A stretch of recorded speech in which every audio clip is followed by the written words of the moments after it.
Shalom, saudara yang dikasih Tuhan. Hari ini kembali kita membahas firman Tuhan tentang memiliki belas kasihan. Apakah hati kita sudah mempunyai belas kasihan sama seperti hati Yesus yang selalu punya belas kasihan untuk umatnya? Sebelum kita akan membahas lebih dalam, mari kita berdoa. Tuhan Yesus yang baik, hari ini kami mau belajar daripadamu. Bagaimana kami memiliki hati seperti Engkau. Banyak orang berkata menjadi seperti Yesus sangat susah. Tetapi Engkau berkata, kalau Engkau mau ikuti aku, pasti bisa. Oleh karena itu hari ini kami mau belajar Tuhan, memiliki belas kasihan sama seperti isi hatimu. Ajar kami lebih lagi di dalam nama Yesus. Haleluya. Amin. Saudara yang dikasihi, memiliki belas kasihan artinya kita itu suka kasihan sama orang lain.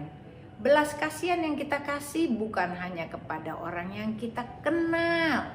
Bukan belas kasihan yang kalau dia udah pernah bantu kita bantu dia. Tetapi Tuhan berkata tentang sebuah cerita bagaimana seorang Samaria yang baik hati, penuh dengan belas kasihan pada saat dia menolong orang yang dirampok, tidak kenal, tidak apa, tapi dia mau tolong tanpa mempunyai motivasi apapun dan juga tidak minta imbalan apapun. Itu namanya belas kasihan. Kalau kita berpikir zaman sekarang, mana mungkin sih ada orang yang udah ditabrak, terus kemudian kecelakaan, dirampok pula, bawa ke rumah sakit, bayar penginapan, bayar hotelnya, dikasih titip uang. Pasti kalau kita sekarang kita bilang, nanti kalau kamu udah sembuh kembaliin ya uangnya ke rekening aku. Ini loh, ada surat nih, BCA nomor sekian. Itu manusia zaman sekarang. Karena manusia zaman sekarang gak pernah mau rugi. Tuhan sedang bercerita tentang dirimu dan diriku. Pernahkah kita pengen rugi buat Tuhan? Kita selalu hidup kita pengen untung. Kayaknya harusnya ikut jadi pengikut Yesus, harusnya untung terus. Gak pernah mau rugi. Tapi di balik semuanya itu Tuhan berkata, tidak nak. Justru mengikut aku, engkau harus pikul salib. Pikul salibmu, engkau harus banyak merendahkan dirimu, berkorban buat orang lain. Lalu kita bilang, aduh susah ya ikut Tuhan Yesus ya. Udahlah jadi Kristen biasa-biasa aja lah, nggak usah sampai ekstrim. Ikut sampai menderita buat Tuhan sih kebangetan, nggak relevan zaman sekarang. Kita mulai menjudge Tuhan seperti itu. Apa yang akan terjadi dalam hidupmu? Jikalau kamu anggap enteng semua pengajaran Tuhan dan tidak engkau anggap sama sekali bahwa pengajaran Tuhan itu nggak ada artinya, maka akan terjadi disaster dalam kehidupan kita. Yang lebih parah, kita masuk neraka, itu udah pasti. Mari kita mau belajar, lihat ayatnya. Sudahkah kita memiliki belas kasihan? Roma 9 ayat 15. Sebab itu ia berfirman kepada Musa, aku akan menaruh belas kasihan kepada siapa aku mau menaruh belas kasihan. Aku akan bermurah hati kepada siapa aku mau bermurah hati. Ini kata firman Tuhan. Apa yang kita belajar dari hari ini? Tuhan berkata, aku Tuhan yang panjang sabar. Mari kita lihat ayatnya. Mazmur 103 ayat 8 sampai 10 berkata begini. Tuhan adalah penyayang dan pengasih, panjang sabar dan berlimpah kasih setia. Tidak selalu ia menuntut dan tidak untuk selama-lamanya ia mendendam. Tidak dilakukannya kepada kita setimpal dengan dosa kita dan tidak dibalasnya kepada kita setimpal dengan kesalahan kita. Bukankah Tuhan kita itu luar biasa? Tuhan kita tidak membalas kesalahan kita setimpal dengan kesalahan kita. Tuhan tidak pernah mendendam. Tuhan juga panjang sabar. Berarti dia masih sabar menunggu engkau dan aku datang. Minta ampun kepada dia. Kita mau belajar daripada Tuhan. Kalau Tuhan punya sabar, berarti masih ada kesempatan bagimu dan bagiku. Kita bisa bertobat. Lalu Tuhan berkata, pengasih dan penyayang, lebih hebat lagi. engkau dan aku disayang Tuhan. Dan tidak selalu dia menuntut, dia selalu penuh dengan kasih. Bayangkan betapa luar biasanya Tuhan kita. Bukankah kita harus bersyukur? Jangan kita suka mengeluh. Pada saat persoalan datang, jangan mengeluh, tapi kita bersyukur. Gantilah gerutu-gerutu kita dengan ucapan syukur. Maka yang terjadi adalah engkau dipulihkan hatimu. Karena Tuhan hanya bisa didekati dengan ucapan syukur. Kalau kita memuji-muji Tuhan, kita bersyukur, maka pelatarannya terbuka buat kita. Tapi kalau kita menggerutu, bilang Tuhan jahat, kira-kira pintu dibuka apa enggak buat kita? Rasanya pintunya bakal ditutup lagi. Jadi oleh karena itu kita berkata, aku kalau berdoa gak pernah kedengeran. Kalau aku berdoa gak pernah dijawab oleh Tuhan. Karena kita salah berdoa. Kita harus perbaiki sikap hati kita. Supaya hidup kita dipulihkan. Supaya kita itu benar-benar mengenal isi hati Tuhan. Hari ini Tuhan berkata tentang hatinya. Yaitu belas kasihan. Belas kasihan kepadamu, belas kasihan kepadaku. Sehingga kita diselamatkan. Dia harus datang ke bumi. Dia harus menderita. Dia harus dicambuk, bahkan dianiaya, bahkan dia mati di kayu salib.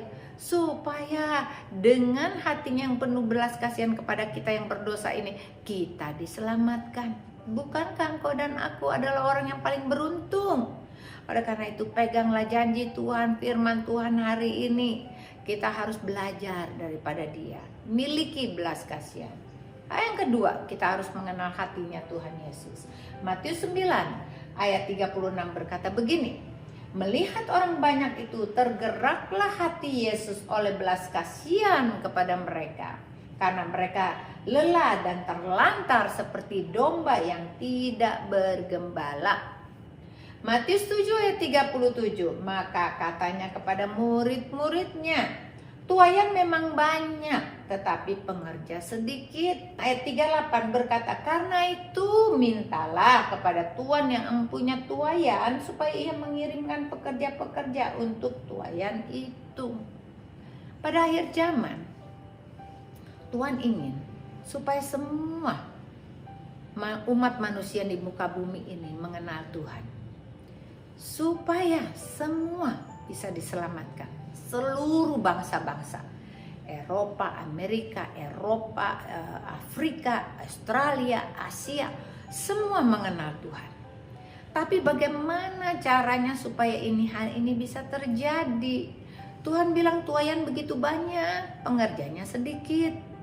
Karena banyak pengerja-pengerjanya yang tidak efektif, tidak produktif. Banyak orang jadi orang Kristen tapi tidak pernah mengencourage orang untuk ikut, tidak menuai. Padahal Tuhan bilang tuaian sudah banyak, siap untuk dituai. Berarti banyak jiwa-jiwa yang haus, lapar akan kebenaran. Kita adalah pengerja-pengerja akhir zaman yang harus bekerja untuk menuai jiwa-jiwa ini, membawa mereka kepada Tuhan, membaptis mereka dalam nama Bapa, Allah, dan Roh Kudus, dan mereka menjadi orang-orang yang dibenarkan. Ini hatinya Tuhan Yesus. Bisakah terjadi tanpa ada manusia yang mau melakukannya? Tidak mungkin. Karena Tuhan sudah ada di surga. Dia butuh kita, dia butuh engkau, dia butuh saya. Bagaimana caranya? Mulai dari lingkungan terdekat. Engkau lihat dulu keluargamu. Suami, anak, mertua, ipar, tetangga, saudara, sepupu. Udah belum? Kalau belum, itu tugas kita untuk memberitakan Injil buat mereka. Inilah yang menjadi hati Yesus. Kita pegang baik-baik, engkau akan berbahagia. Kita akan menerima upah di surga. Dan apalagi yang dilakukan kalau kita ingin kenal hatinya Yesus? Hati Yesus suka menyembuhkan yang sakit, penuh dengan belas kasihan. Matius 14 ayat 14 berkata begini. Ketika Yesus mendarat, ia melihat orang banyak yang besar jumlahnya, maka tergeraklah hatinya oleh belas kasihan kepada mereka, dan ia menyembuhkan mereka yang sakit. Yohanes 11:33-35 berkata, ketika Yesus melihat Maria menangis dan orang-orang Yahudi itu datang bersama-sama dengan dia, maka maksudlah hatinya. Ia terharu dan berkata, di manakah kamu membaringkannya? Jawab mereka, Tuhan, marilah dan lihatlah. Ini Lazarus yang mati. Tuhan Yesus nangis. Maka menangislah Yesus. Di sini kita belajar, Tuhan bisa menangis. Tuhan bisa kasihan kepada kita. Bagaimana dengan engkau? Pada saat ada saudaramu sakit, menangiskah engkau? Kasihankah engkau sama mereka?